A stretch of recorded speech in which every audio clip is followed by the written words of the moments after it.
लगी चोट ऐसी मेरे भोले दिल पे बिखर सा गया।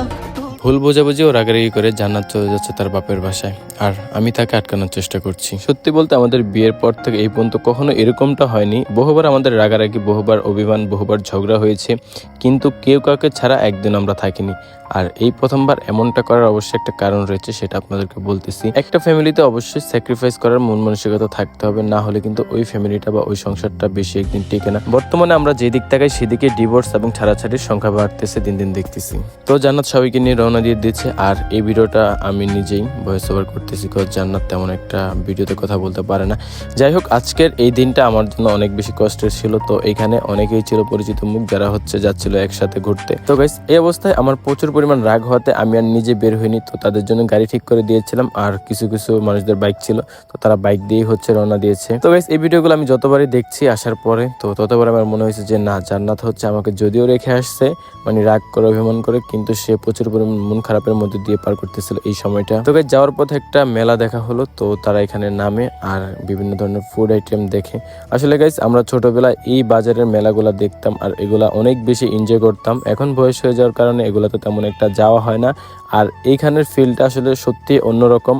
তো আপনারা যারা ছোটবেলায় গ্রাম অঞ্চলে বড় হয়েছেন তারা অবশ্যই এটার ফিলটা বুঝবেন। আসলে এই যে সুন্দর বাজার অথবা মেলা বলে, এই জায়গাতে অনেক বেশি মজা হয়, অনেক বেশি ফান, আর এইটার খাবার দাবারগুলো অনেক বেশি ভালো লাগে।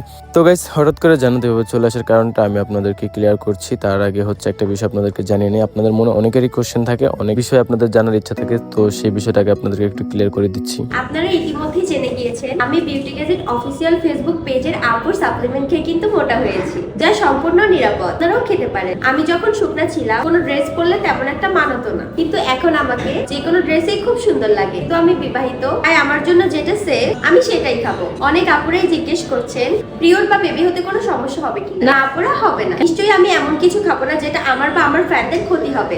আপনারা সবাই বিউটি গ্যাজেটের সাপ্লিমেন্টই খেতে পারেন, এটা FDA অ্যাপ্রুভ, কারণ আমি নিজে খেয়ে আপনাদেরকে সাজেস্ট করছি। তো গাইস, আজকের রাগারাগিটার মেইন কারণ আমি আর আমরা সবাই মিলে যাচ্ছিলাম একটা ট্যুরে। তো ট্যুরের মধ্যে জান্নাত আমাকে কিছু ড্রেস আপ পছন্দ করে দেয় এবং ঠান্ডার জন্য জ্যাকেট দেয়, কিন্তু আমি জ্যাকেটটা পরতেছি না। এখানে সবারই গায়ে কিন্তু জ্যাকেট আছে, কারণ প্রচুর পরিমাণ ঠান্ডা পড়তেছিল।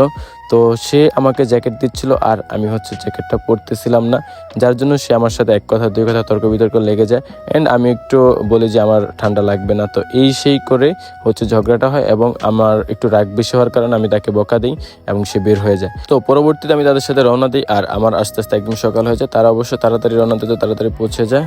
তো সকালবেলা এসে আমি তার রাগ ভাঙানোর জন্য কিছু কেনাকাটা করে নেই। আর অবশ্যই এতক্ষণে তার রাগ থাকার কথা না, তো একটু পর আমরা দেখতে পারবো তার আসলে রাগ আছে কি না। তো এখানে আজকে আমরা যে জায়গাটাতে এসেছি এটা নেত্রকোনাতে, আর নেত্রকোনাতে আমরা ঘুরতে এসেছি। তো এখানে জান্নাতের ভাই আছে, জান্নাত আছে। তো গাইস, আমি বাজার থেকে কিছু কেনাকাটা করে নিচ্ছি, আর এই এক রাত আমার কাছে মনে হয়েছে পুরা 1 বছরের সমান। তো গাইস, আপনাদেরকে একটা কথাই আমি বলবো, অবশ্যই একটা রিলেশনশিপ অথবা ম্যারিড লাইফ বলেন না কেন, সব কিছুর মধ্যেই স্যাক্রিফাইস জিনিসটা আনতে হবে। তো এইখানে জান্নাত বসে বসে ফোন টিপতেছিল, আর আমাকে দেখে সে অবাক। আসলে সে জানতো আমি না এসে থাকতে পারবো না। তো ফাইনালি আমি চলে আসলাম, আর সবাই আমাদের জন্য দোয়া করবেন। আর একটা কথা আপনাদেরকে আমি বলতে পারি, অবশ্যই নিজেদের মধ্যে একটু স্যাক্রিফাইস করবেন, স্যাক্রিফাইস করার ক্ষমতাটা রাখবেন, তাহলে দেখবেন আপনাদের রিলেশন কখনো কেউ নষ্ট করতে পারবে না বা নষ্ট হবেও না। গাইস, এট লাস্ট একটা কথা বলতে চাই আমি, যে আমরা অনেক সময় দেখে থাকি অনেকের ছাড়াছাড়ি হয়ে যায় এবং তারা অনেক বেশি হ্যাপি থাকে এবং অনেক ভালো কিছু করে। আসলে গাইস, এইটা দেখে বর্তমানে কিন্তু আমরা অভ্যস্ত হয়ে যাচ্ছি, যে আমাদের মধ্যে একটা অভ্যাস চলে আসে যে না, এটা একটা নর্মাল সাবজেক্ট। আগে এটা এতটাও নর্মাল ছিল না, সোশ্যাল মিডিয়া আসার পর থেকে এটা যতটা নর্মাল মনে হচ্ছে। আসলে গাইস, মানুষের রিয়েল লাইফের বিষয়টা রিয়েল লাইফে বোঝা যায়, অনলাইনে বোঝা যায় না। অনলাইনে মানুষ যা দেখায় বেস্টটা দেখায়।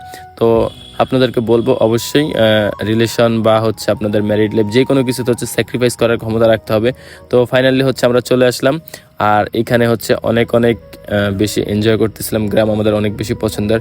তো গাইস, আমার মেসেজটা যদি ভালো লেগে থাকে অবশ্যই ভিডিওটা আপনারা শেয়ার করে দিবেন। সবাই ভালো থাকবেন, আল্লাহ হাফেজ।